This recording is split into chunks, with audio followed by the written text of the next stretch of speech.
Hi there, I'm meteorologist and science teacher Ryan Miller. I've got your Science for Everyone segment. Lots of folks out and about exercising and running. It's the season for a lot of road races, running races in the DC area. We've got the Marine Corps Marathon, the Army 10 miler, and a host of other local races. Let's take a look at the impact of traffic and air pollution on the potential impacts to exercise and the health of the human body. These are the busiest roads in our region, folks. Anything that you see in yellow has 50,000 cars or more per day on it. That includes the Beltway, obviously, 66, and many of the other very busy roads in the region. And with that comes a lot of our trails. We have over 16,500 miles of trails to bike, to run, to walk, and exercise on, and that includes much of the metro here and Arlington and Alexandria. These trails, though, and the places where a lot of folks exercise are coincidentally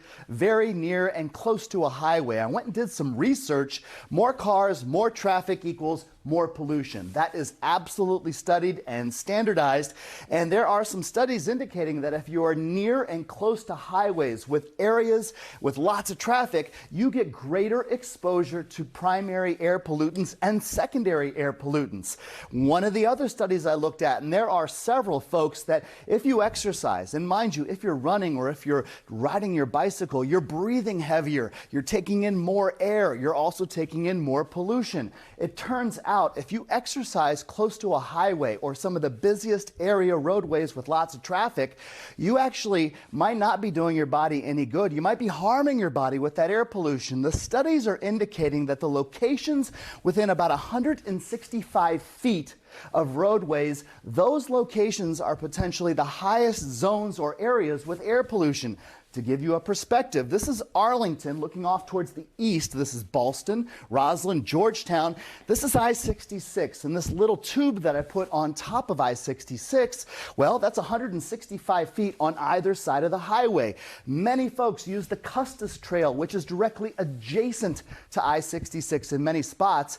They are getting exposure to air pollutants that are much concentrated, heavier concentrations, and higher elevations and levels of it because of the traffic from the vehicles. So the locations that you see on the map, the red trails, and we are talking about the Custis Trail in Arlington, the W&OD Trail. If you're running along the Potomac River in many spots in DC or Alexandria and Arlington, even up into Montgomery County, we're looking at some of the issues along New Hampshire Avenue and close to Georgia Avenue.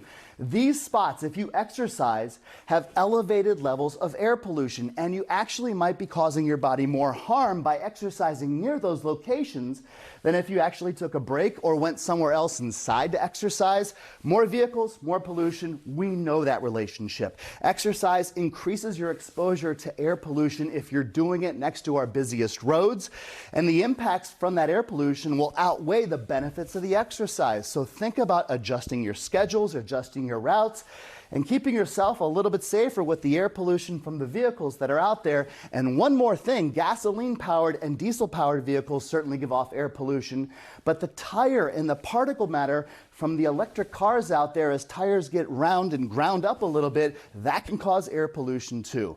Be mindful and watch out if you're going to be exercising, and also be careful if you're near a very busy road. I'm Storm Team 4 meteorologist and science teacher Ryan Miller.